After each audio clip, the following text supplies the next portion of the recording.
And I need to get that out on, well, let's see. So we start the YouTube first, Davey, to let people kind of sort of get caught up and realize that their phone just sent them a push notification like mine just did, that we're live, and they're like, oh, crap, I'm not in front of the computer. Right. And goof off for a few minutes before we actually start recording what ends up being on the iTunes / Google Play / whatever other audio place file. Gotcha. Okay, So, there's I wouldn't that. say that we are experts by any means, but this is episode 183.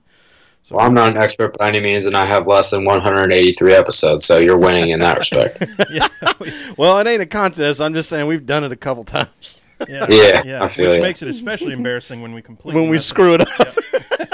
Yeah. You'd think 183. Well, it ain't a contest. I'm just saying we've done it a couple. Like that right there. I got the feedback loop. Yeah. The problem is we drink every time, so it's like a new time every time. It can be, especially if it gets a little bit like Thursday's probably going to be a little bit problematic, a little bit sideways. We'll see. Sorry, that's how it's supposed to be. Well, that's the way we think about it, and that's why we've never really embraced professionalism in a lot of ways. It's funny. I actually like. So these days it's all about the hashtag branding, so to speak. Oh, yeah. I kind of branded myself as a professional who doesn't take himself too seriously, so you can call me a professional unprofessional, or an unprofessional professional, I guess. Okay, that sounds good. I like the concept. Roger, Brandon, Beast, Brett, Sarah, Stacy. What a crowd already. What a crowd already. And you're going to see Brandon probably give you some Go Blue stuff all throughout the episode. Feel free to dish equal amounts of crap back to him. Oh, yeah. Don't worry about it. I already got it all on lock. Perfect. Might need to get the Blame PTM hashtag going this weekend.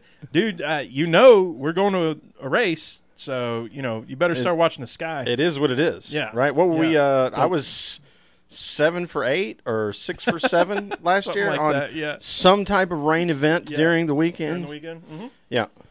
So the only one was Darlington. We didn't really fight any rain, did we? None at Darlington. Yeah. How about Bristol 2?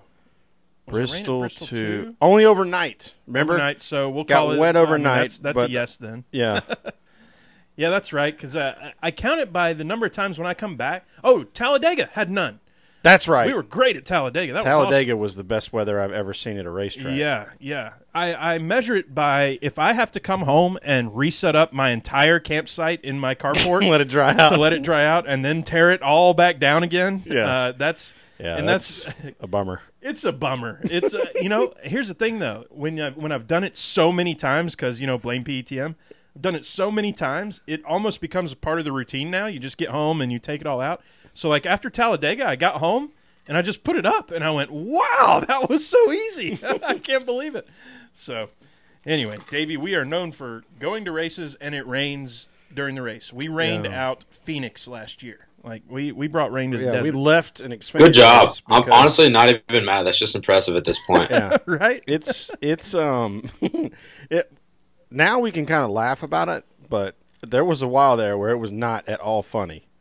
Well, it wasn't funny when you're spending $400 on freaking tickets and you don't even. Yeah. Charlotte, we didn't even leave the house. We were like, screw that, we're done. Oh yeah, it was like hurricane number 2 on the year. Yeah, and we drove through hurricane number 1 to get to Darlington. I think what year is it? 2012, I guess, when they ran the 500 on a Monday. Yes, I guess that was a year. I remember we were there Sunday, and it rained, and then we couldn't stay for the Monday, so I had to fly back. That was the worst feeling of all time. Yeah, we've done that a dozen times. It's way bad. too many. We've done it Bristol twice. Yeah, tickets. Atlanta. 3 times at Bristol. 3 times at Bristol. At least twice at Atlanta. No. Well, those, in fairness to you guys, those are the tracks that, rain is basically second nature there. So I wouldn't blame you guys too much, but at the same time, I will hashtag blame PTM. So thank you. I'm on that fine. bandwagon We've now. embraced it at this point. Oh yeah, you have to almost. Yeah, I don't know if we've figured out whether we might head out west at some point this spring, but I'd be ready for rain out there, y'all, if they're coming. Yeah. Southern California. Well, my next race is Las Vegas, and knock on wood, I haven't attracted any rain there yet. But a couple years back, there was that dust storm that I was freaking out about. I remember that. Yeah. Yeah, it was crazy. And I think last night there was snow in Vegas. Like, Stacey what? just said she's headed to Vegas next week, and it's there's snowing. snowing. Holy crap! That's insane. Yeah, that's wild. That's stupid. You know what? I went to Vegas 3 weeks ago. Whenever it was, we didn't have an episode. Right. And it rained 3 out of the 4 days that I was there. That's crazy. Yeah. I mean, that was insane. And I played golf. Well, you figure on the a other place day. like Vegas, winter's about the only time of year it's probably going to rain anyway. Yeah. So it was cold, miserable, raining.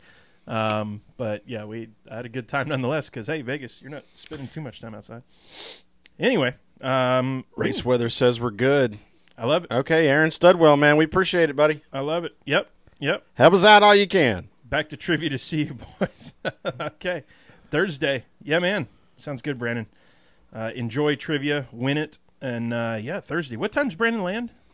Remember? 6. 6? Okay, cool. I got him locked in on what to do in terms of MARTA. Okay. Which train to take, where to get off. Perfect.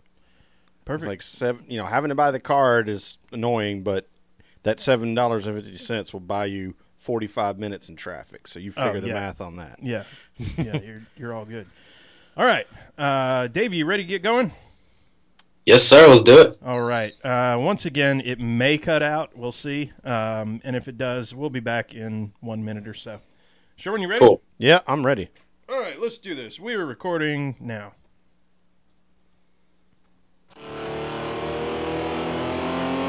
You ready to do this? What?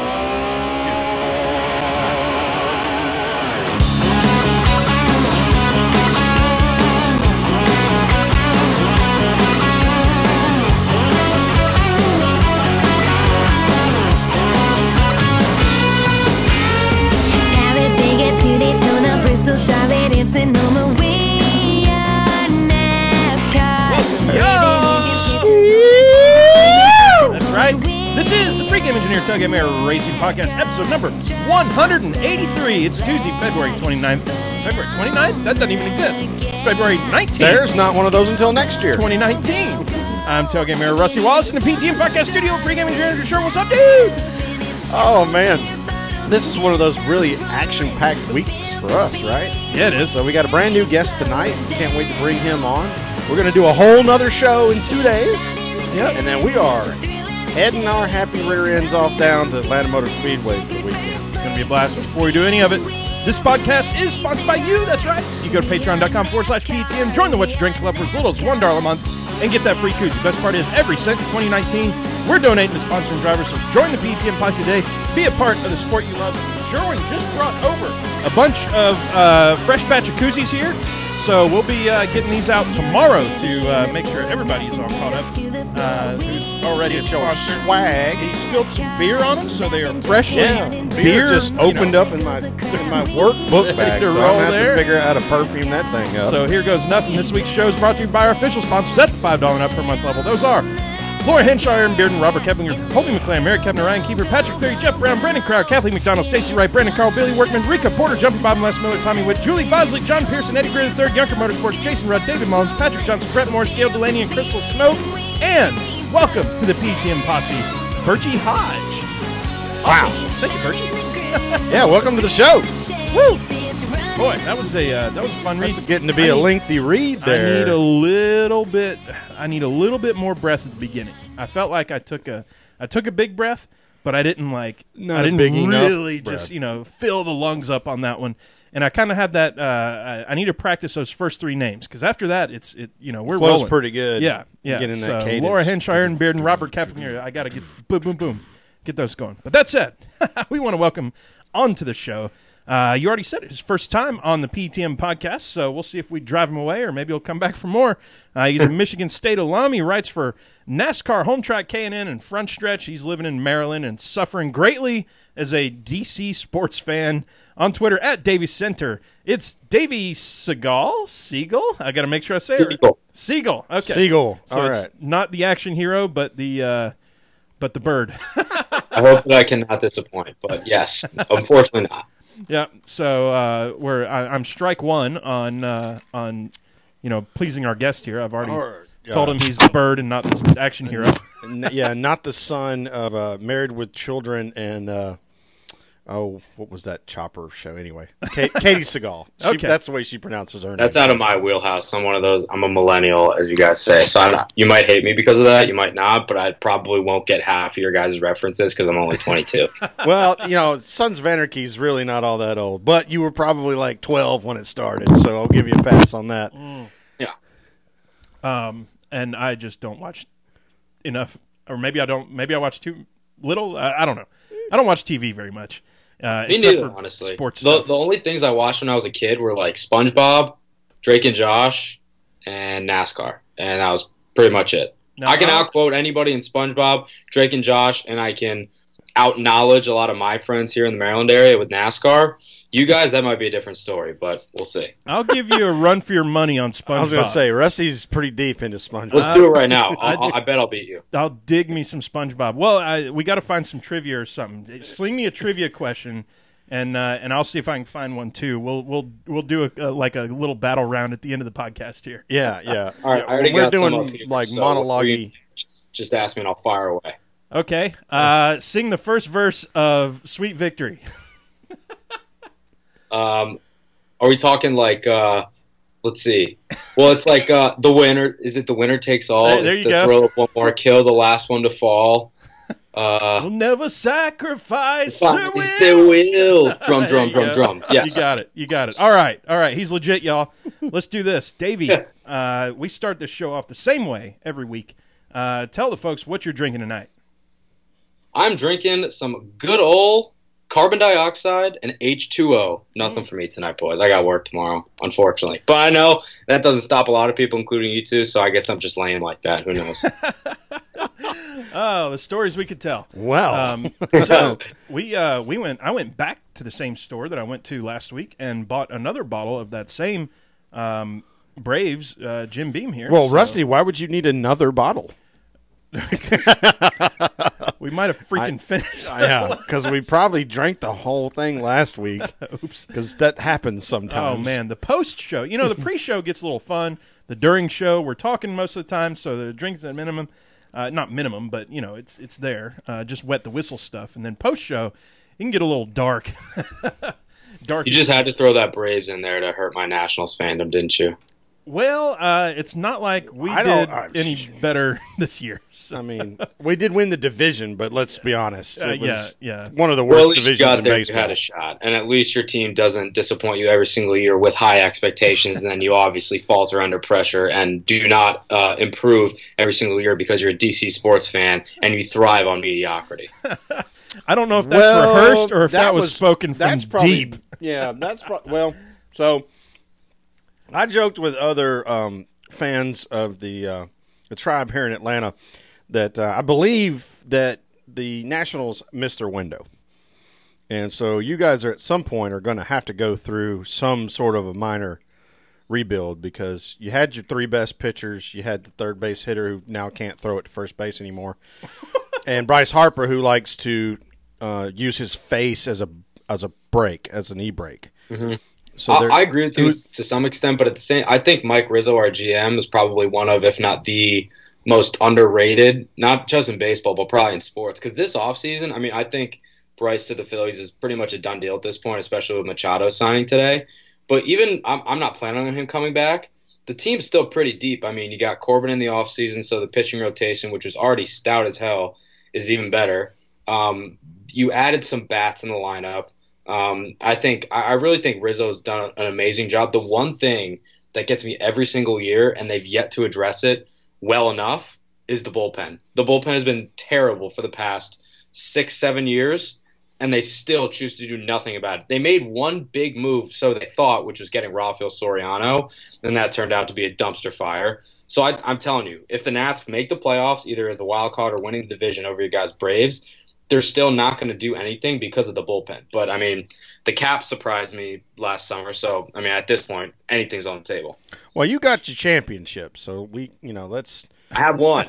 I guess if you count the Washington Valor, go Arena Football, woohoo, that's two. And if you count the Washington Castles World Team Tennis, I guess that's 3. World Team. And I have wasn't no really idea a what that DC is. United fan Digging for when they deep. won their cups, but who knows?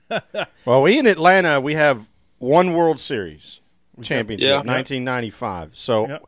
you well, sorry, I don't want to throw any shade at our brand new soccer team, which is fantastic. We did win the MLS Cup this year, Atlanta so that's United. fun. I'm wearing the hat. Yes, you are. Yeah, and that's not even what sparked me to say it. I was like, wait a minute, there is more than one. So, yeah, anyway, it's always fun talking sports. Are you originally a DC person? Is that why you're DC sports? How the hell did you end up at Michigan State? Well, yeah, I'm born and raised here in Rockville, Maryland, about like 20, 25 minutes outside of DC. I was actually there tonight. I heard of Rockville. Having some fun. But I originally went to Michigan State because it's kind of funny.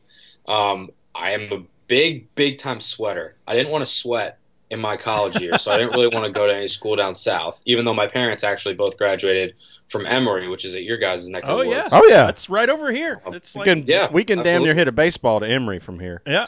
Of course, yeah. So, I mean, I definitely wanted a big-time sports school that had kind of Big Ten, SEC-type atmosphere. That was the rah-rah, a lot of sports.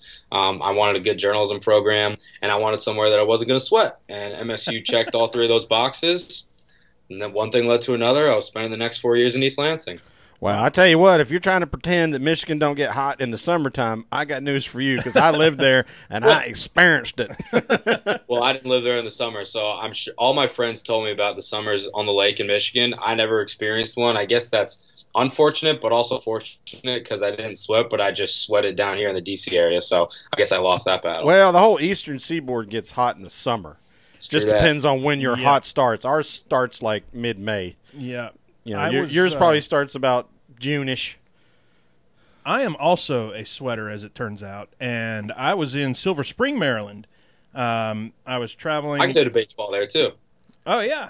I was working about half a mile from where I was staying, and so half a mile to work every day. Just started Equates to drenched. walking Oh my gosh! In the middle of the summer, it was just stupid. in a suit. Yeah, exactly. Well, yeah. If I was in shorts and t-shirt, I'd have probably been fine. But yeah, in like a business suit walking around, forget about it. So And the only time I ever saw 5 straight days over 100 degrees was when I was living just north of Muskegon, Michigan. I'll say this: That doesn't happen down here. The one thing I love about the Nationals is that the Braves always have Strasburg's number. Yes. Yes, He's the I only know. we're the only Freddie team he Freeman, can't beat. Here, we call Freddie Freeman the Nats killer here. It's insane what he does every time he plays the Nats. It's so infuriating. There's a couple players like that. I think Real Muto for the Marlins was the same way, and then the Nats tried to get him. They haven't really tried to get Freeman, but every time he plays the Nats, whether it's in Atlanta or it's at Nats Park, he's bound to bat 500. He's bound to go 2 for 4 with a couple dingers and 3 RBIs. Yeah. Well, what's funny about it is his mentor was Chipper Jones, and Chipper was like he beat the hell out of the Mets so bad he actually named one of his sons Shea. That's unreal. That's Like he strong. had more home runs in his career. He had more home runs against the Mets than some entire teams did. I'm sure, yeah. I mean, it was unreal what he could do at the plate, too. It's just every single time Freddie Freeman comes to the plate, I'm thinking, well, just take the L tonight, boys. Well, sir, it's been 12 minutes.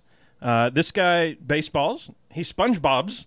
Let's see if he NASCARs. Let's see if he NASCARs. We'll find out. Yeah. Let's, Do you race a NASCAR? How are you at the NASCARs?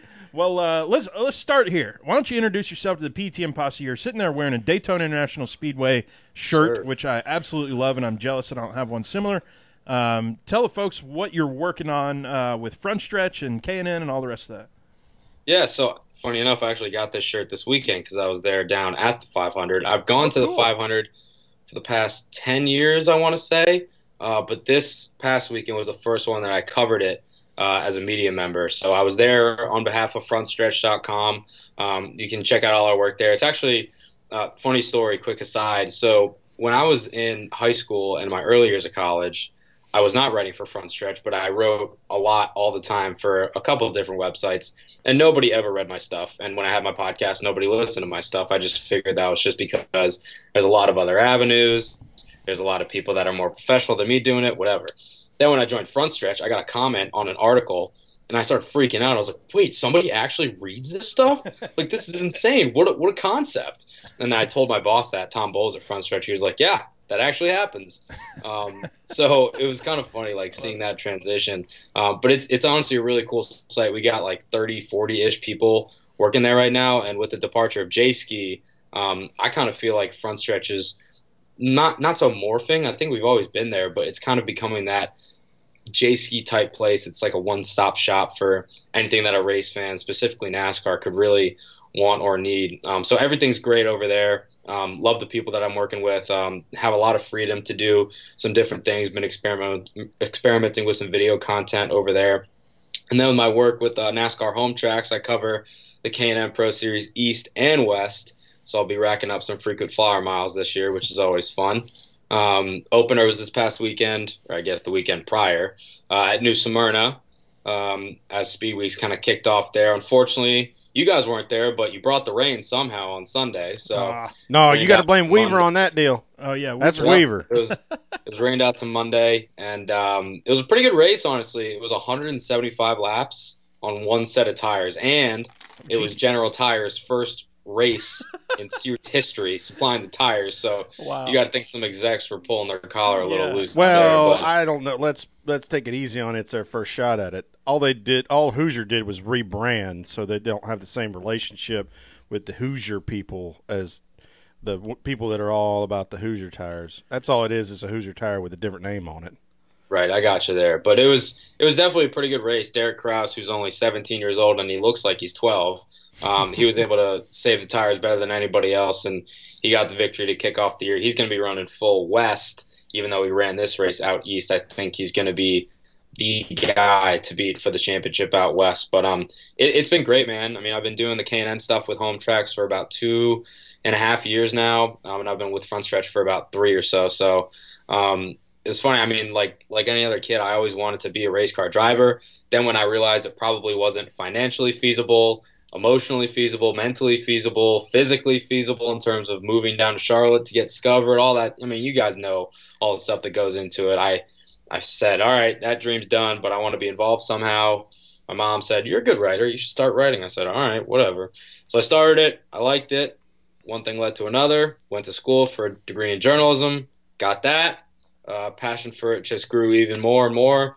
And here I am talking to you guys. You know, I think I could be a NASCAR driver in terms of, like, I feel like I've got the right mentality. I figure I've got the right kind of the passion for things. I've got a bit of a competitive spirit and all that.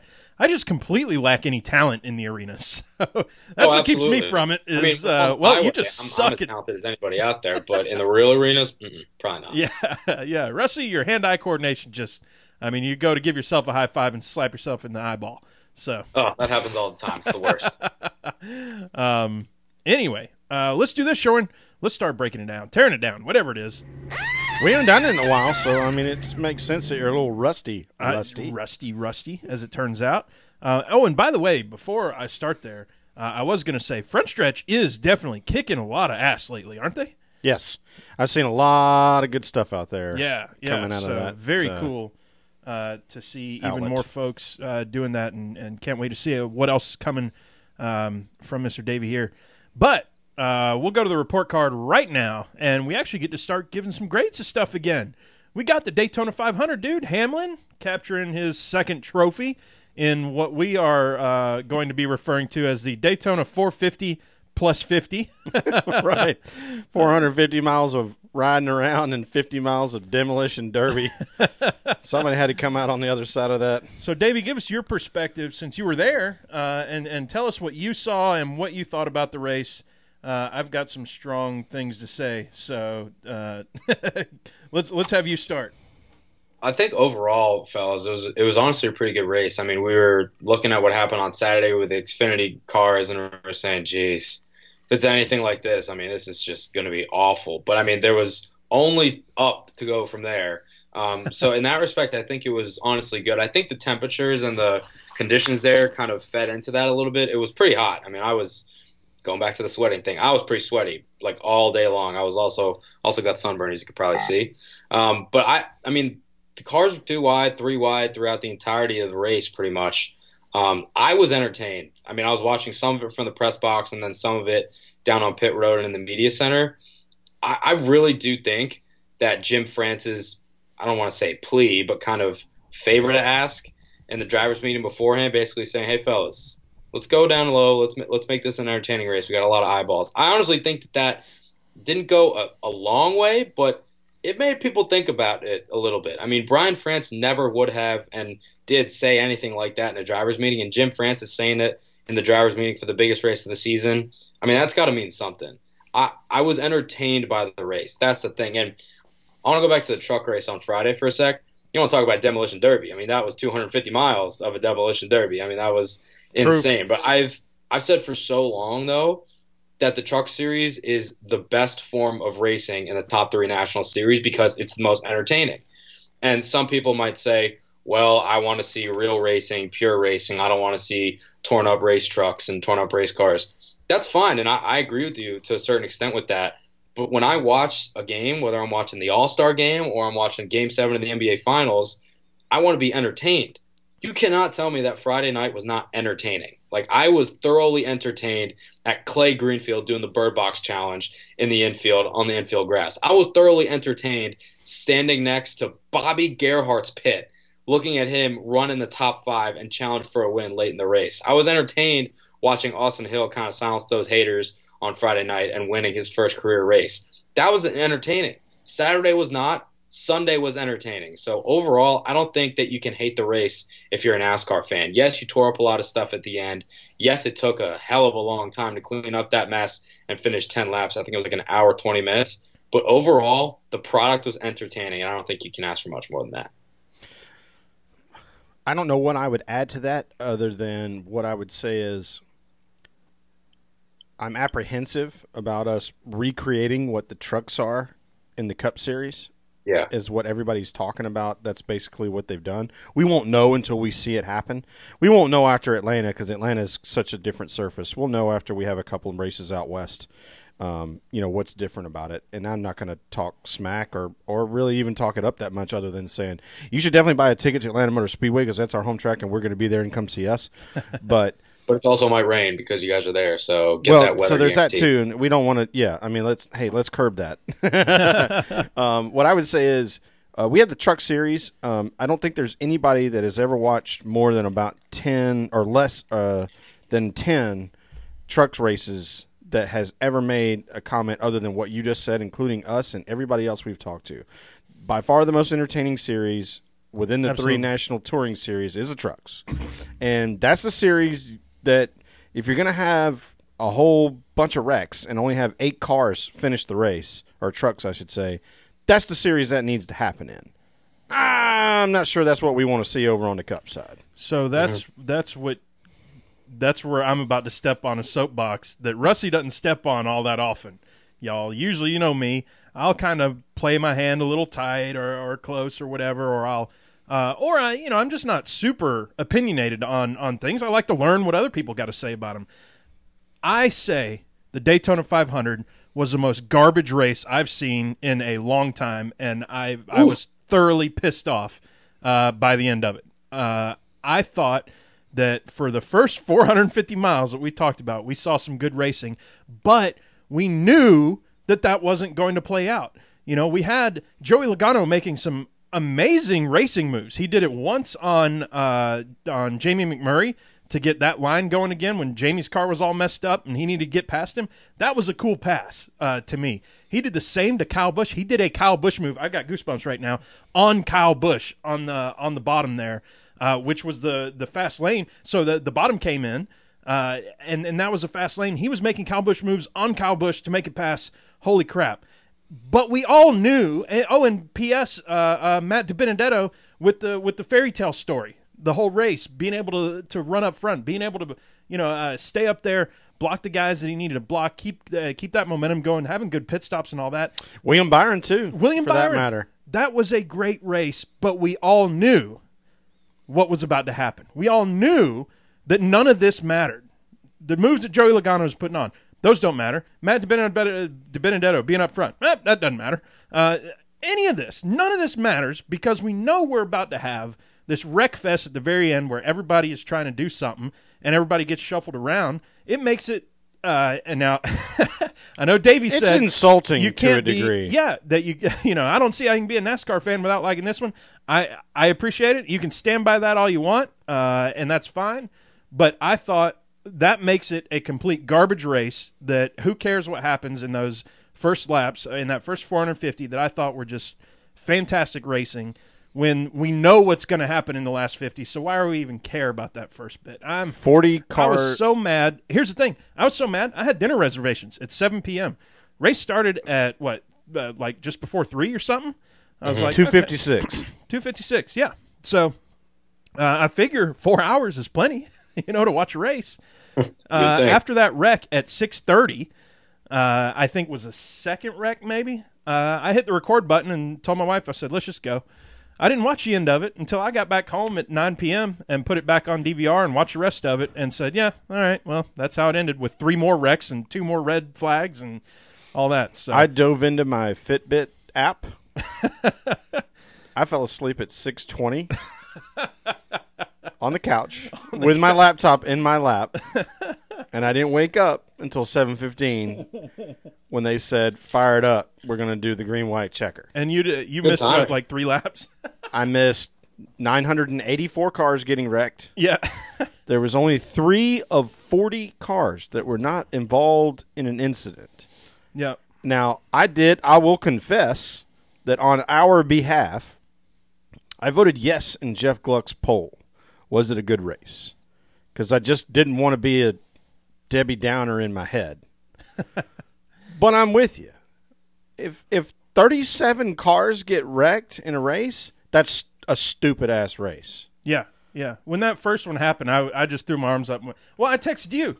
The only reason why people are happy about it is because of the whole emotional deal with J.D. Gibbs, and bless him. Rest in peace, J.D. Gibbs. Great man. That's fine. I don't care if Denny Hamlin wins it. That's fine. I don't either. I prefer that he doesn't, but if he wins it and this is a big field, but it's a good one of those special moments where people are going to look at the clouds and say God had something to do with this and all that crap.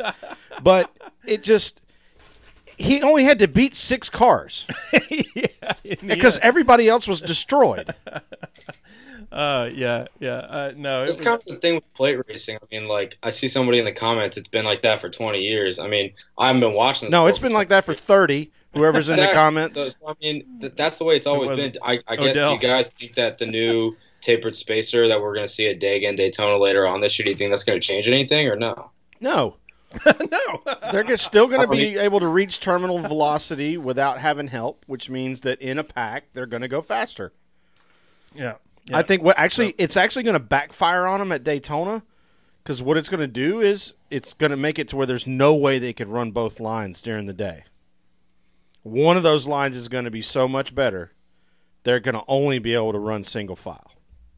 Yeah, I don't know. Unless they soften the tire. Daytona and Talladega exists, you're going to have wadded up race cars like we see, and we're going to have the big ones. Dega's gotten better, man.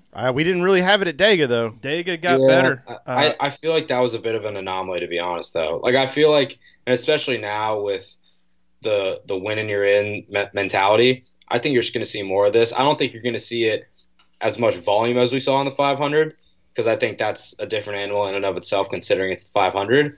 But I still think you're going to see big wrecks like this. I just don't see I don't think you're going to see as much as often in such a short period of time. But I definitely see where you guys are coming from, because, I mean, looking at the first 450 miles or so, like you said, that was good racing. Like, that was entertaining. That was good. The last 50 miles or so, I agree. I can't get behind that. But I know that that's not typically what happens at plate tracks. I mean, it's something to that variety. Yes, I understand that that's what happens. Whether it's plates, tapered spacers, it's going to happen. But I think overall, like you said, and you guys voted yes on that poll, I would vote yes as well. And I did vote yes because overall I was entertained. Oh, yeah. I got on my Twitter and searced for Jeff Gluck very quickly so I could vote no. Yeah. So I definitely voted no. I don't blame you for that. I really, it was just I was, what do they call it? Like, I was not being a heel. What's the other word? I was being Homer, a shill. A shill, yeah. I was being a shill for the good side of that thing. No, I mean, you want to support. And that's the other side of me not being too negative about things. I want to support NASCAR too. I love this sport. You know, I'm totally in on what all Obviously, we're pot committed, right? Right. We have now done what is 183 hours? What does that come out to in number of days? Who knows? I mean, that's coming up on. It's almost 60 days worth of content that we've produced on our own. Not looking for anything more than somebody cool like you, Davey, to come talk to us about NASCAR. And, am I cool because I had the first verse of Sweet Victory? Hell yeah, that's cool. Yeah. Just making sure. Yeah. So there's only one thing I want to say before we transition is I really hate that, and I watched the little video clip that was like, oh, this is David Hoots' last race. He's retiring. Everybody knows that's bullspit, right? He didn't retire. He was told that he doesn't have that job anymore. Got fired. He got fired. Yeah. With lack of a better way of saying it, I think we would call it laid off because I suspect he probably got some kind of package to go away. You didn't put it out. They put him out. Mm. Yeah, exactly. He's like, yeah, exactly. Put him out. Put him out. So, anyway, I had to step off that soapbox. Here's the other thing, though. I'll give a lot of credence toward this, is being at the track like you were, Davey. So much different perspective, and you get it gives on a like -5 to 5 scale. You get almost like a +3 for being at the track. You know, so even if it's like a 0 race in terms of it was all right. If you're there, it's a freaking 3. Like it's up there. And also, let me tell you something about the red flag at the end. And I don't know how good of a job TV did. Those fans were getting after it. Like, they were having a good-ass time. They were doing the wave, the entire red flag. They were loud. They were screaming. Great. They were yelling. The fans were into it. So, I mean, and I was standing on pit road kind of sitting down. My legs were exhausted at that point. I'd been there for like 8 days. And I was kind of ready for this race to be over and for me to get on my plane and go home, sleep in my own bed for once. But those fans, they got me juiced up. Like, I was like, all right, if they're hyped, let's get hyped then. I mean, even though we've been waiting at that point for 45 minutes, it seemed like, to clean up the mess over. Oh, pauses on that for a minute. But where were we, Sherwin, this last year? Where there goes Skype trying to call him back. We'll call him back here in a moment. We'll switch back to ourselves on that thing. But where was it this past year where we were at the track? Was it Darlington, where they were like, please evacuate the stands? Oh yeah. No, it was Darlington, and there was a daggum tornado warning or something. Inclement weather. And they were like, please evacuate the stands, and 85,000 fans just shot NASCAR the bird and said, we aren't leaving. Fire them cars up. We're going racing. Race, you wussies. Like, it was awesome. Nobody left the stands. Yeah. And we all would have been dead as hell if it had struck them metal ass bleachers. Yeah. So the man. Well, the other thing I was going to say about, and in reference to Davey's comments and Jeff Clark's poll, get Davey back here, is I voted yes because 4th straight sellout, and all the people that were there for the concert and just the overall energy for the event. Mm-hmm. That's where I was coming from a yes perspective. Mm-hmm. You know, I weighed that over what the on track product was. I thought the first 450 miles were pretty good. You know, for a plate race, it was, 2 lines, a lot of work going on. Those guys were doing some passing around. You had some young guys out front or some guys you don't expect to be out there. That's entertaining. Yep. So that's where I was kind of at with it. But that end of it, obviously I didn't care because I don't fall asleep during races or anything. Product of not enough sleep the night before, maybe. I don't know, but still. Yeah. Well, trying to get Davey back on, the Skype says that he's not even online right now. So he's had a network shutdown on his end. Something had a KO on his end. We're YouTube strong, everything else. So we'll just keep on chugging and see if we can get him back. Or maybe he hung up on us and then turned off his computer and said, "Screw these guys! If they don't like the Daytona 500, I'm out." It could be a full-on boycott. Yeah. Sherwin, Michael McDowell at the end had some strong freaking words. Two different sentences, I'll say. One was very short, my team doesn't pay me to push Joey Logano to a win. And well, they don't hardly pay him at all. Well, there's number that. one. And then the second one, he said that, or I'll read what he said. You got guys that are like, hey, why didn't you go with me? Well, because every time I'm in the front, you shook me out, and so it makes you think I'm going to push you to a win when you left me high and dry the whole entire day. I think he has some. I think he has a some merit. I think he has some merit in the second point. I'm not sure that he has much merit in the first point. Looks like we've got Davey back. Davey, what's happening? Sorry about that, fellas. You got me? It's all good. We got you loud and clear and looking good on Don't you love when your computer dies at 50% battery? That's fun. That's funny. We given it about a 20% chance that because we had a minor disagreement on the Daytona 500 that you had disconnected and then shut your computer off. That was maybe a 20% I just really chance. don't like you guys, clearly, because you didn't ask me the one question that I always ask SpongeBob people, and it's who turns on and off the lights in the hash-slinging slasher episode. Nosferatu does, obviously. All right, you're a real one. My man. And you see how I answered that without even hesitation. That was a lot of confidence there. At the end, Nosferatu, come on. Everybody knows. I love it. Yeah. So I told you, man, I SpongeBob. I respect it. So Maybe I'll have to come down to Atlanta one of these years, and we can talk SpongeBob for real. That sounds good. Y'all are going to have to do that. I'm going to drink beer. I'm not going to not drink beer while this is why you drink beer. We'll have Krabby Patties. Yeah, that sounds perfect. So we're talking about Michael McDowell. He said two things. One, my team doesn't pay me to push Joey Logano to a win. And the second one, he was saying that you got guys that are like, hey, why didn't you go with me? And he's saying, well, because every time I'm in the front, they knocked him out or shook him out.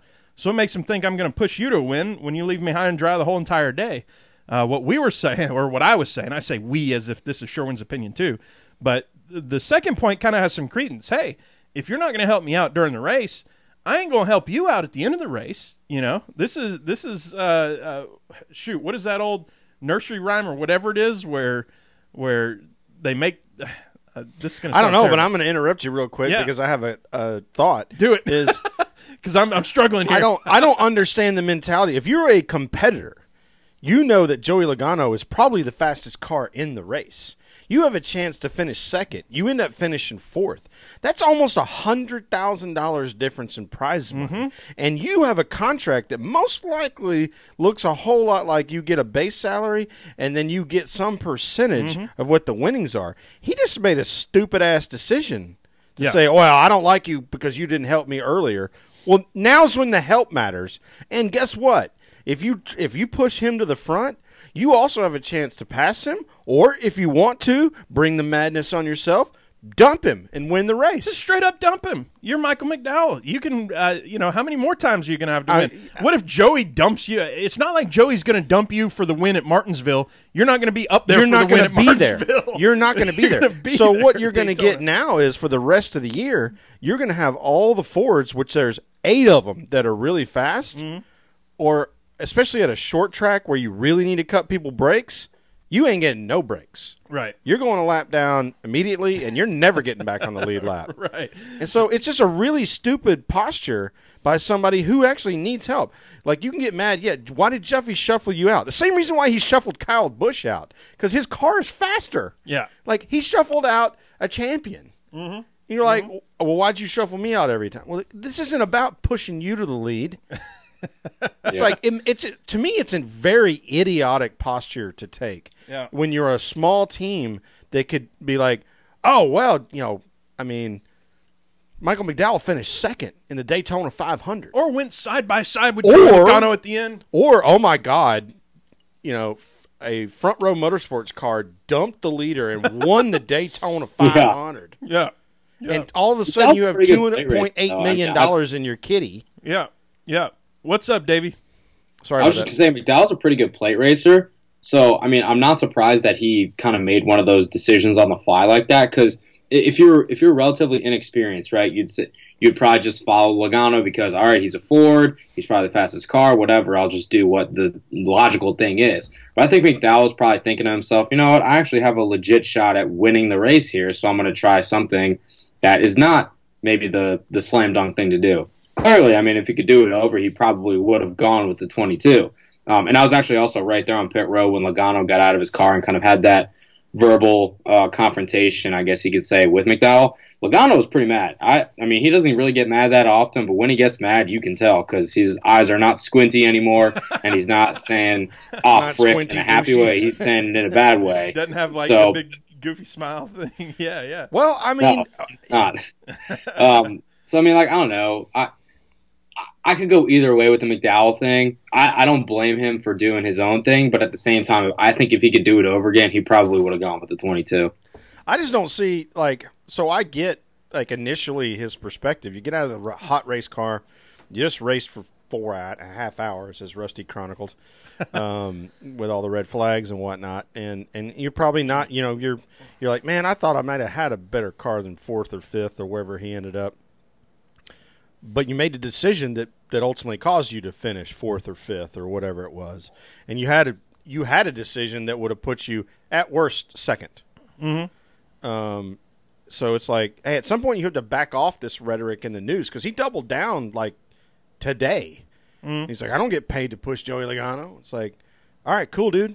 Have fun in the back. Yeah. Like for the rest of the year, like you're not even good at road courses because you're not in a good car. So like. I don't understand the behavior baffles me because he needs more help than someone like Logano or Hamlin or Kyle Busch. Mm-hmm. He needs that help. And if that's riding second to the Daytona 500, that's $150,000 or a $1.5 million check or whatever it is. That's like would have been a tenth of their budget maybe, or maybe more. For the entire year. I know these circumstances are different, but look at how much exposure Bubba got for finishing second in the 500 last year. I know you can't really compare them because the circumstances are so different, but that you can't really underestimate what that does for an organization, especially mattered. front row. I mean, it mattered a lot. Yeah, it's second and it's first loser, and you're not going to go on a media tour or anything, but that's got to give you some momentum and just financial. Tell Bubba's mama that he was first loser. Yeah, you know what I mean. Right? Like, well, so that's where you get into that area of where it's a different circumstance, and we have all the things but whatever. around Bubba. Michael McDowell finishes second, pushing Joey Logano. It would be whatever, his best finish ever in a NASCAR Cup race. Be the best and story that he's ever. And it been would be part the of. biggest check he's ever received. You said it, Sherwin. If he had to do it again, he would be pushing Joey Logano. Obviously, I don't know who he's getting coached by to say that. I don't get. Yeah. So let's go to the next thing. Yeah. So Mick Rose at GoDucks42 _ Mick for second period. He says HMS worked with JGR in the 500. Is this one of two things? Is this a one? Toyota needed more cars to compete against Ford. Or two, further evidence that Chevy teams won't work together. Let's give Davey the first word on this one. I would probably go with the former on that one. I don't think that Chevy is against working together. I just think that I think Toyota, there's a good point to that because, right, you only got the 4 JGR cars and then you got LFR with the Benedetto. Frankly, you're just outnumbered at that point. Like, Chevy has some good cars, and they obviously have speed at restrictor plate tracks. You got Hendrick Motorsports sweeping the top 4 spots in qualifying, and it seems like they qualify a car on the pole every single year in the 500 now. But I think just sheer numbers-wise, you need more help.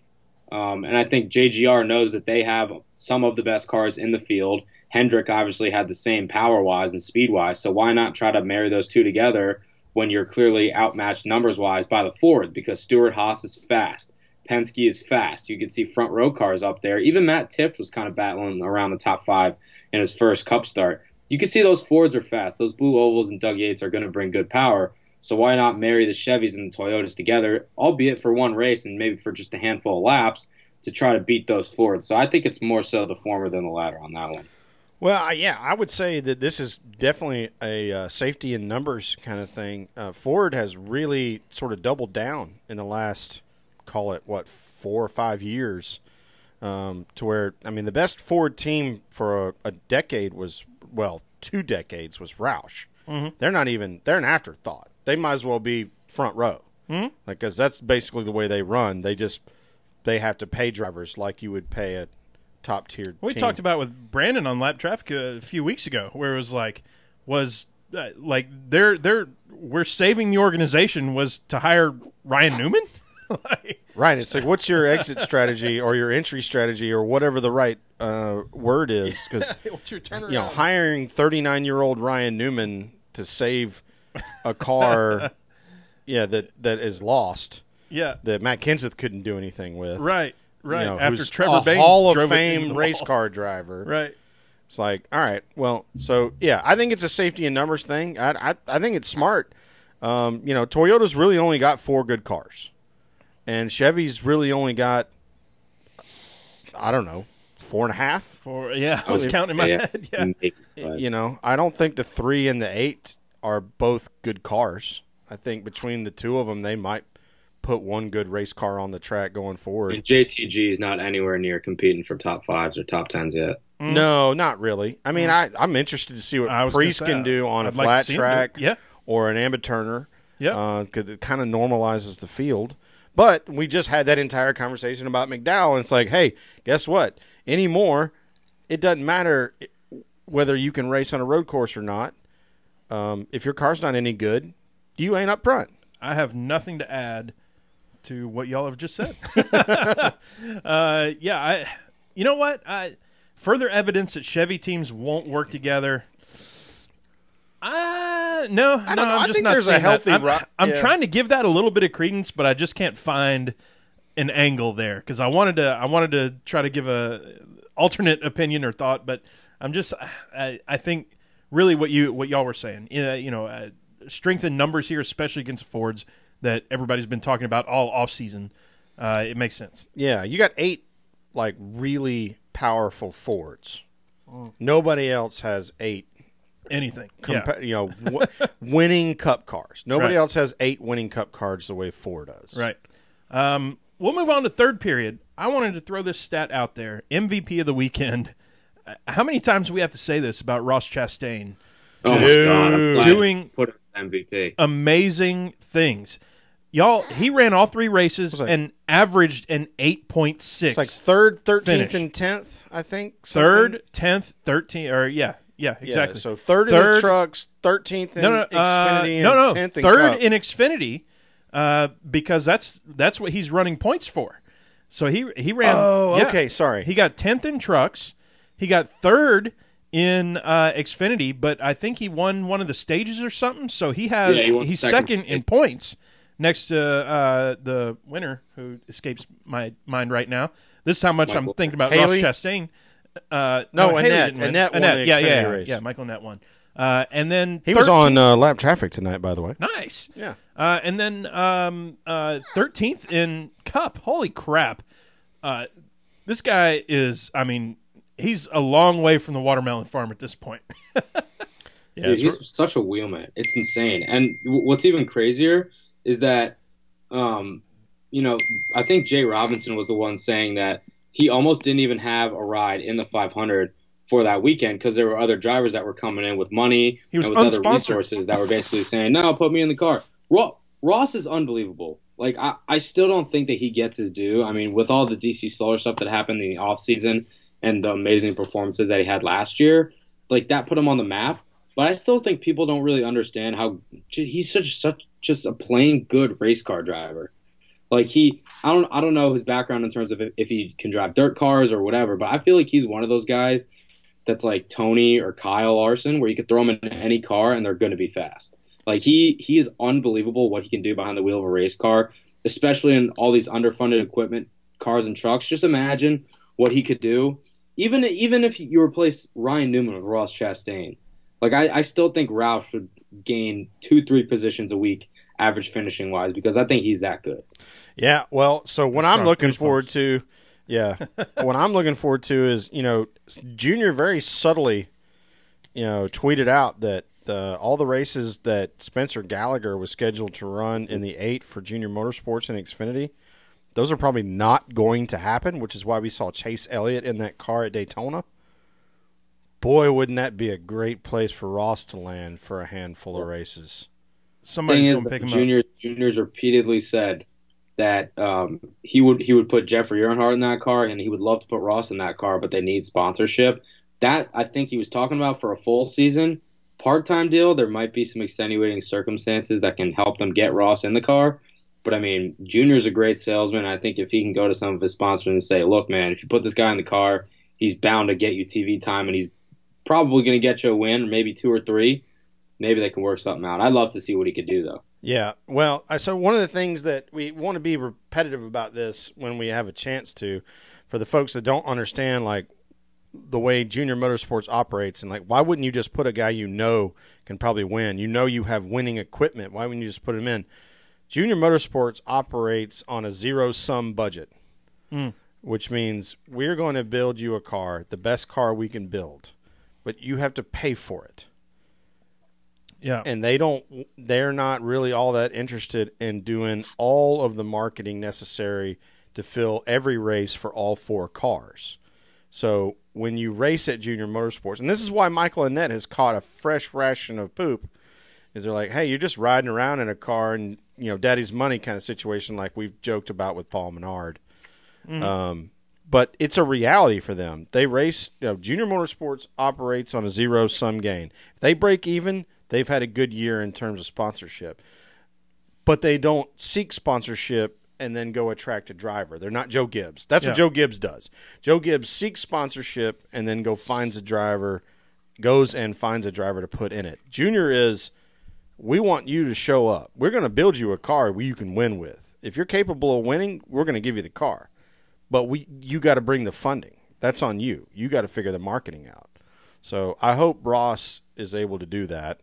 And I hope Jeffrey Earnhardt is too. He's already figured out a way to sort of get in Joe Gibbs. But like we said, Joe Gibbs develops the relationship with the sponsor and then brings the driver in. You know, it's always good to have an Earnhardt on the racetrack. He led some of the race on Saturday.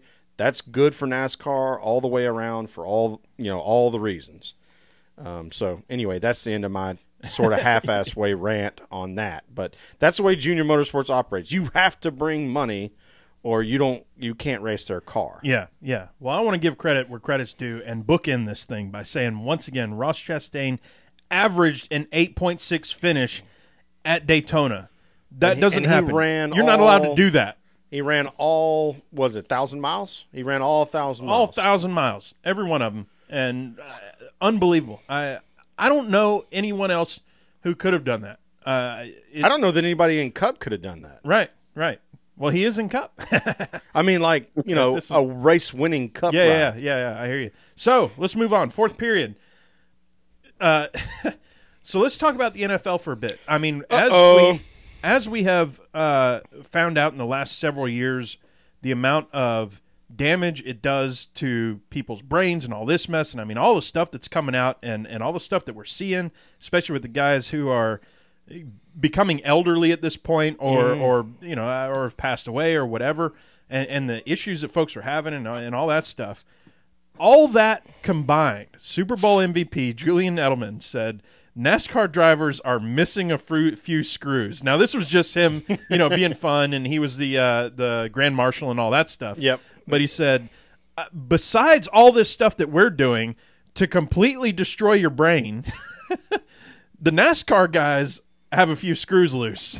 So that goes to show just the respect. I think that it was such a respect statement. I'm not trying to sit here and say, he's an idiot for saying that, blah, blah, blah. Oh, no. I think it's a huge respect thing for somebody who's getting hit in the head every single play to... He got smoked a couple of times in the Super Bowl, but he had a great game. Yep. So what I would say is I think he's right because it's so different. And when you see 200 miles an hour, especially when you see a 20-car pile up at 200 miles an hour and you go, what the foxtrot? Right. But they're actually NASCAR race cars at 200 miles an hour are safer than playing football. Oh, they're safer than a single sack in the They're first safer game than our of the passenger season. cars at 35 miles an hour. That's a good point. With airbags. Yeah, that's a good point. Any thoughts on that one, Davey? Interesting to say the least, I'm sure. I just saw that I wasn't able to catch up with him when he was in the media center, but his waving the green flag had a interesting I guess I'll say, form to it. I It was didn't not see the it. typical up, down, side, side, and the flag was kind of clean. It was more so like straight up, down, and the flag was like kind of caught in the flag holder. I don't know. It was kind of weird, but he got the job done, I guess. So kudos to Well, him. Well, at least through he the didn't blender? drop it and hit something and tear somebody's car up. Yeah. Yeah. Oh, good times. I love this next question. He didn't drop anything, by the way, so that never would happen. I'm going to answer one part of this, and I think Sherwin can answer the rest, and Davey can clean up for us. Andrew Cantian at KHANTZIAN. Did I say all this right? He said, seems like the horsepower on the Gen 7 cars will still be in the 550 to 600 range. Is there a difference between an unrestricted engine running 550 to 600 horsepower and a 1,000 horsepower engine that is restricted with a plate to run 550? Here's the deal. I want to talk about the non-technical part of this, and I want Sherwin maybe give us a technical, because I know Sherwin gets it. He's way better than me at telling you how this is going to affect performance. I'm going to tell you how this affects the business, and that is if you're running 550 horsepower, anybody can come in. You know, there's we're attracting more people. We were talking about this last week about crate engines even and stock cars being able to come in. Honda or Kia, we even talked about, is not making a 1,000 horsepower engine. Now, to be fair, they're not making a 550 horsepower engine, but there's plenty of people who are. Nissan's He making is one. close, though, with that Equus thing or whatever. Sure.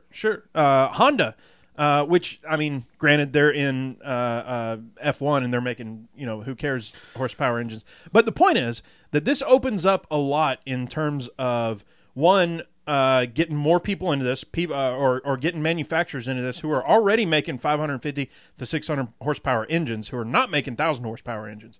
And two, cost. Cost is way lower to make those engines that have already been put out into the market and stuff, instead of having to build these special engines just for NASCAR to happen. So you can start on a different. Everybody has the same base starting thing if everybody has a 550 horsepower engine. So that's the business side of it makes a ton of sense to me. I like that. To answer the performance side of it, I'll go to Sherwin in terms of a restricted 1,000 horsepower engine versus an unrestricted 550. I might say words like torque and acceleration and that sort of stuff, but I'm curious what you got to say.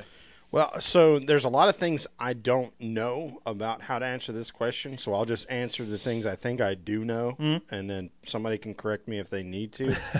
I think when you're restricting a motor artificially, like with a tapered spacer, you're putting the engine's ability to drive the car in a weird space where it's like, you have the displacement and you have the ability to get RPM to a place that your air intake can't go. Right. So it's a weird thing. Your terminal velocity happens at a very different moment in time in terms of your torque curve. You mentioned torque. Yeah. It happens in a very different moment in time. So, if you're redlining, let's say you're running 7,500 RPM right now, which is kind of where they live. And in an open motor in NASCAR, we're hovering around 9,500 at the end of the straightaway before you lift. So those are creating very different conditions. I'm not sure exactly what we would see at a place like Daytona.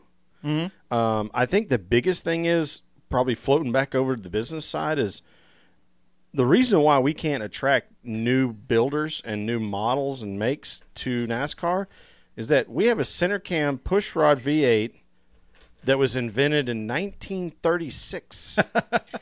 There you go. And we're still running that. Yeah. Now. Yeah. We were running leaded fuel until We 10 were years running ago. leaded fuel until like 2007. Right. Okay. So there's that. And we were running 113 octane fuel then, and now we're running 99 octane. So it's like we're kind of backing off on some of that stuff.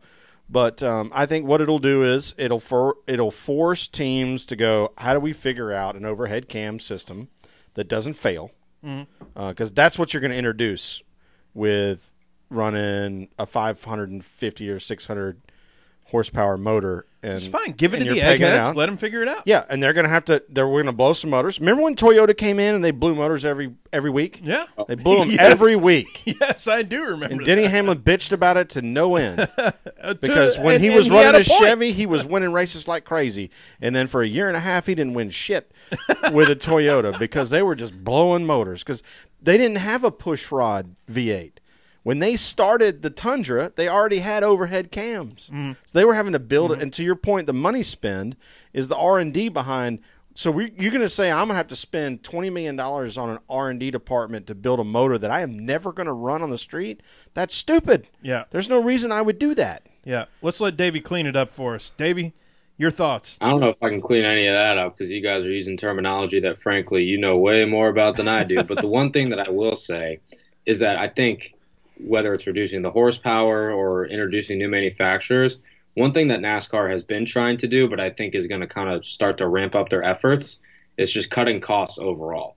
And that's for new manufacturers to enter the sport. That's for new sponsors to be attracted to the sport and say, okay, well, if this person is spending X amount of money, then I can spend X amount of money to come in here. I think there will be a new manufacturer soon, but soon in the NASCAR sense is the next 5 to 7, maybe 8 years, because things take a long time in that respect. I do agree with you guys, though. I think that, reducing horsepower and I think just kind of getting more modern with the times, like that'll just be good for everybody involved, whether it be the teams building the engines, the fans watching on TV, or the people like me that frankly don't really know anything related to the ins and outs of the cars themselves, and it'll kind of be easier to understand, so to speak. But I think overall, cutting costs, that has got to be at the forefront of the minds of Jim France and the guys that are running the show over there. Absolutely. I think you're right. I think so, but I'll throw one of those. Remember those sticky balls you would win when you sold enough wrapping paper at school? And that nasty thing would leave a big greasy spot on the wall. Oh, yeah. Or it would stick to something and you never get it back because it's too high up to go get. And never Teacher releases. would be pissed off because it's. I think up there's on the still top one of the hanging in the walls. window in our Well, basement. there's definitely still one everywhere. So the thing I would say is, how much money did we save by wrecking 37 cars at Daytona? I hear you. Well, I hear you. Well, at the Clash, and then trucks, and then Xfinity, and then Cup, and then Cup again, and then Cup again, and then Cup again.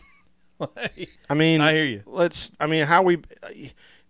Motors can't save you destroying 14, 18, 27 chassis in a race. So, that really is just for humor, Davey. That's not like a serious Do not comment. accept that. That's about being funny. But it's all right, let's not be penny wise and pound foolish. Let's make sure that we do think so I think the new rule where, you have to use a bottom half motor for 3 races, which means you can rebuild the pistons and you can rebuild the valve springs, and you can rebuild the cam, but you can't you have to use the framework, the cast body of the motor at least 3 times.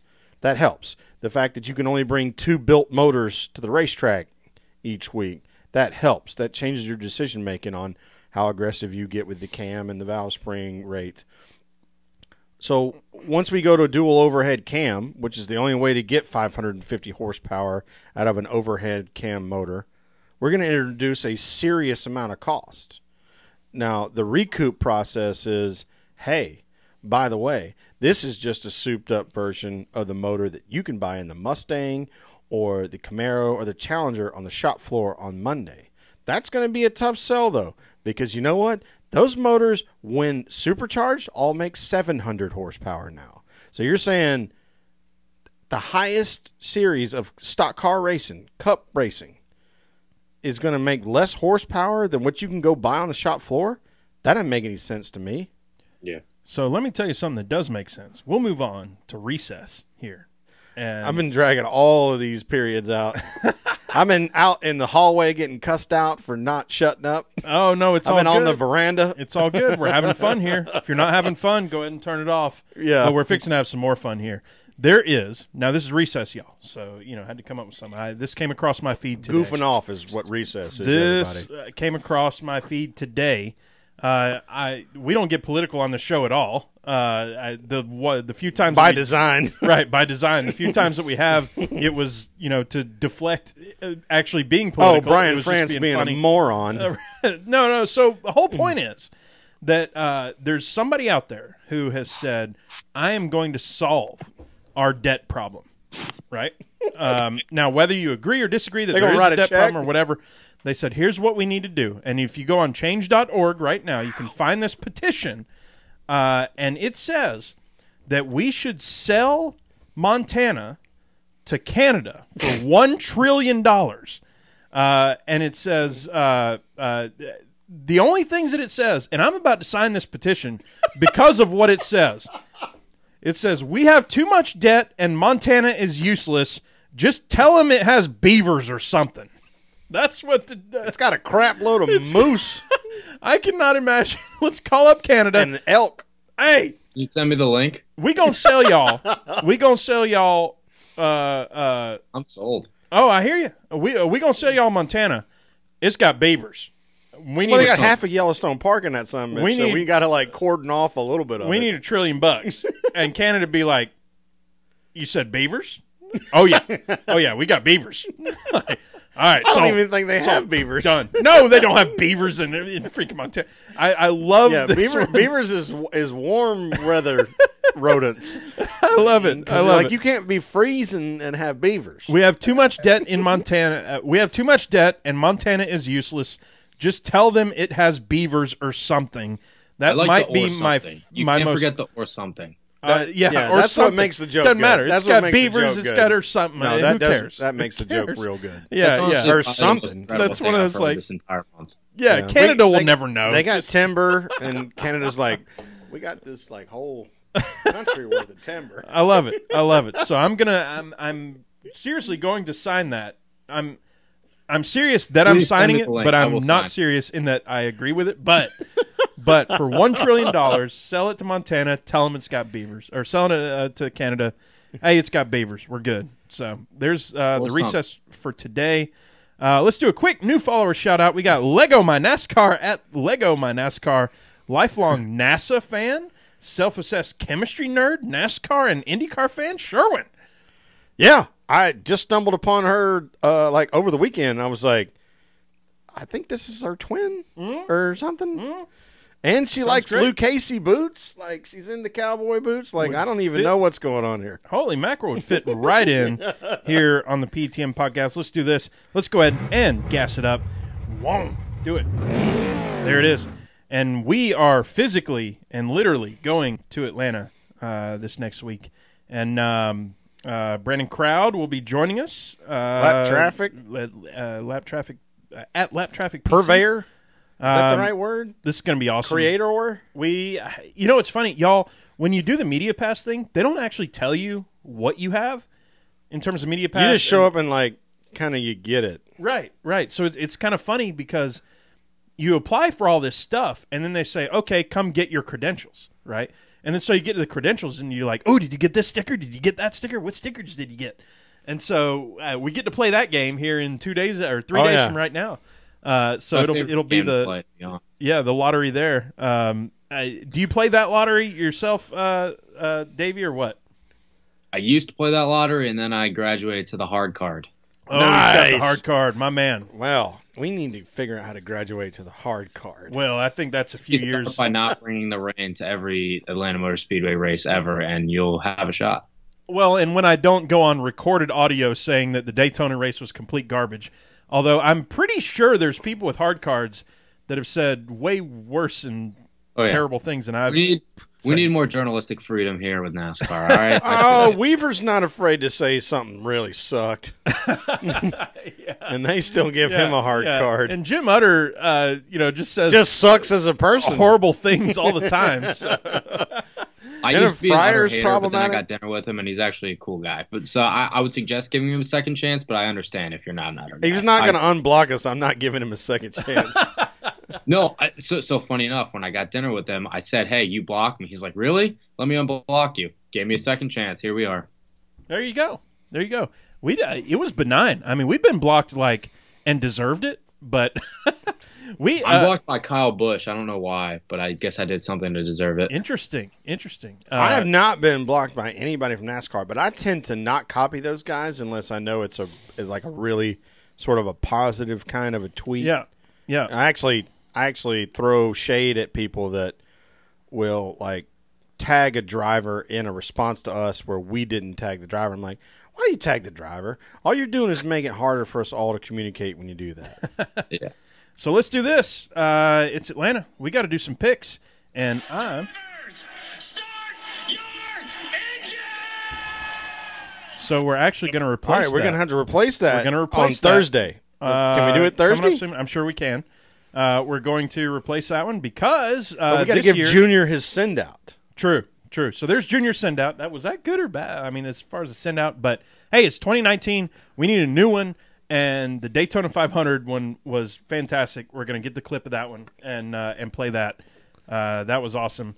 Sherwin, last week, because I wrote these down, I said I was going to write them down this time. I picked Logano. He got 4th. You picked Truex. He got 35th. And Ricky Mast picked Ryan Blaney, who was 31st. Which, again, it's that roll the dice. It's Daytona. What are you going to do? So, this week. That means you get to go first. I think I get to go first, except our well, we'll let the guests go in the middle, and then I'll go last. Right. How do you want to do that? Our esteemed guest gets to go first. All right. Always. So, Davey, who you got for the Atlanta race? This is tough because of this new package. I literally have no idea what we're going to see. But that being said, I still think you're going to see the big wigs run up front. I don't think that this year as a whole you're going to have the big three develop again, just because I think there's going to be a little more parity. But with that being said, I still think that you're going to see one of the big wigs end up in victory lane. So I'll go Kyle Busch to win the Folds of Honor Quick Trip 500 on Sunday. Hopefully Sunday. Not a bad pick. No, that's a good pick. Totally agree with you that it's got to be somebody who knows the track. And now that doesn't mean that they've been around forever, but could mean that they know what's going on here. I'm giving hints for some, but not others. Blah blah blah. Sherwin. Well, this is his 15th season in Cup. Oh, actually, it might even be his 16th season in Cup. And the last time we had like the biggest major change in car shape and performance was 2008, when Kyle was the very first driver to win at Atlanta in a Toyota. I was going to say in the Yoda. And that was a Snickers car, and he got gone. Oh, he got it was Yoda's first win. He set sail in that with the splitter, the old gap with the thing that looked like a truck, and it had the wing on it and all that stuff. I actually liked. Most people hated it. I liked it. I just read our YouTube comments, and Odell329 says, I got blocked by Kyle Busch when I called him out for trying to kill Ron Hornaday. Oh, that's great. That's pretty funny. That's funny. Even Kyle's dad got mad at him for that. He's like, hey, man, what the hell are you doing? Kyle deserved that, and you deserve the block. Right. That's funny. And the whole commentary deserves a laugh. So it's funny. That got me. That got me. I about lost it in the middle of this. So I've been given some hints, but I'm gonna go a different route than you might think.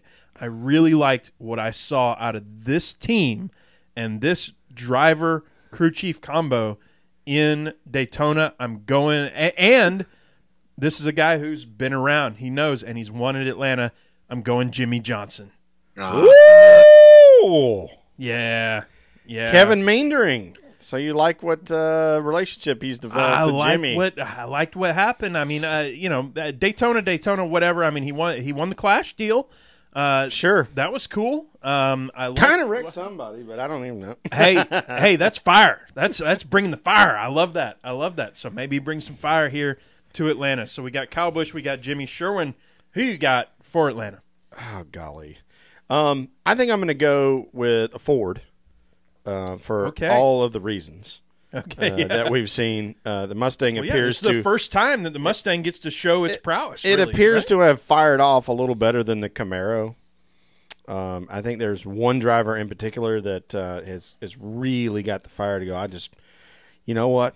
I want to let everybody know that winning a championship was not a mistake. So I'm going with the 22 Penske Joey Logano. Joey, right there. Yeah, fourth last week. That was my pick. You're going for first this week. Kyle Busch, Jimmy Johnson, Joey Logano are our picks. Those are, you know what? If I got to pick like my B driver or my A minus driver, whatever you want to call it, I mean, you got to go with Chase right now, right? I mean, come on. Come on. Struggled not picking He's coming him. off some big momentum from last year, and now he's at his home track. Holy crap, how big is that? And who was the only one that was, I mean, who was called out to Davey's point earlier, an hour ago, who was called out in the driver's meeting by Jim France, by, telling all the drivers, why don't y'all get down there on the bottom with Denny and Chase and see if y'all can't make a race of this thing. Yeah, very cool. So if we see anything that resembles drafting, I would say, Chase would be a fantastic pick. I got to rewind like an hour and a half here, but I did want to comment that the fact that Jim France was actually at the drivers' meeting talking to the drivers means a lot to me because that hasn't happened with. Can I use all the 4-letter cuss words? Let's save them for the after show, but yes, you can. Because yes, yeah. All of those, and then yes. It doesn't matter if he says "Hail Satan" in it. At least he was there, and spoke, right. and didn't sound like a dumbass. Right. So with that, it's time to close her down. Davey, tell the folks where they can find you. What's coming up next and what's going on? Well, you can follow me where it says right there on YouTube, at Davey Center on Twitter. You can also check out my Instagram at Davey_the_man with 2 N's because that is my actual middle name, _4. And my next race will be at Las Vegas Motor Speedway. I'll be out there early on Wednesday night, actually, for the dirt race, opening up the Can-Am Pro Series West season. On Thursday, should be fun. Last year was kind of a blank show, if you know what I mean, because the weather was awful in terms of it was just so hot, so dry. They couldn't really keep any water on the track. But I actually talked to Tim Richter, who is the director of short track operations at LVMS, and he said that this year they're not changing any of their prep. They're just going to basically do the same thing because the weather is going to be more conducive to good racing with those big-bodied stock cars on dirt this time around. So you can check out that article at NASCARHometracks.com. But I'll be in Vegas for the dirt race with K&N. I'm going to be able to see my first World of Outlaw sprint car race. Ooh, so I'm very excited about that. And I'll be there for the Truck, Xfinity, and the Cup weekend as well in Vegas. So looking forward to it for sure. Well, that's awesome. And thank you so much for being on the PETM podcast. We have had a blast, an hour and 20 minutes worth of a blast, as it turns out. This is the most fun that we have every week. Thank you for being on. And y'all know where you can find us. PTMpodcast.com on the Twitter handle at PTM Podcast. As always, I'm Tailgate Mayor Rusty Wallace at Tailgate Mayor on the Twitter. And it's at PETM Podcast on Instagram. And I am Andrew Sherwin at Pregame Engineer on Twitter and at Andrew L. Sherwin on Instagram. We're coming back at you in 2 days with Brandon Crowd. It might Less be like than 48 hours. Yeah, it might be like a 30-minute episode or something, but we got to catch up. We got to give him a little bit of hell and have some fun. If he gets chatty, who knows? Who knows? Who knows? We'll be talking NASCAR for 6 hours. So if we record like 30 minutes of it, who knows? So we'll talk to y'all next week, or not really, in 2 days. Yeah, 2 days. Thank you. See ya.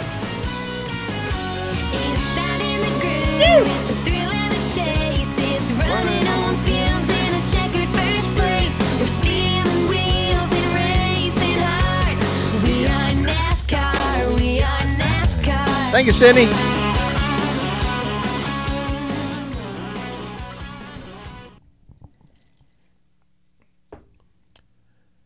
Okay, Davey, we Boom are shakalaka. Oh no, he hung up on us. Jackass. Brandon wanted to call us. We're still live on the YouTube. Let's give him a call just in case. Oh yeah. Just in case. Shut her all the way down yet? Yeah. Hey, what's up, man? We forgot to tell you to stick around for the outros. Yeah. We it's all good. We say bye, but we don't really mean bye. You know what I mean? I got you. Okay. I didn't hear anything, so I was like, "Oh, are they done?" Oh yeah. That's that was the part where I said like it might cut out on you or whatever. But okay, no, I got you. Yeah, I'm sticking around. It's all good. We're still live on the YouTube, but we're about to shut her down on the YouTube. Thank you, everybody, for joining. That was an absolute blast. I had so much fun on this one. This was great.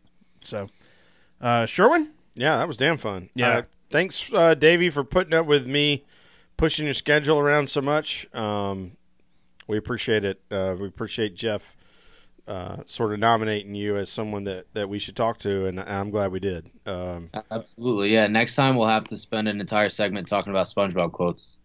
Well, we can probably do that. I'll just have to sit over here and drink, which I'm good at, so that's fine. It's cool. You can learn. Yeah.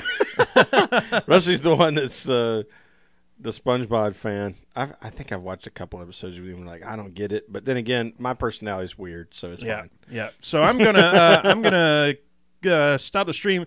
Thank you, PT and Posse, for joining, and we'll talk to y'all in a couple days. Posse!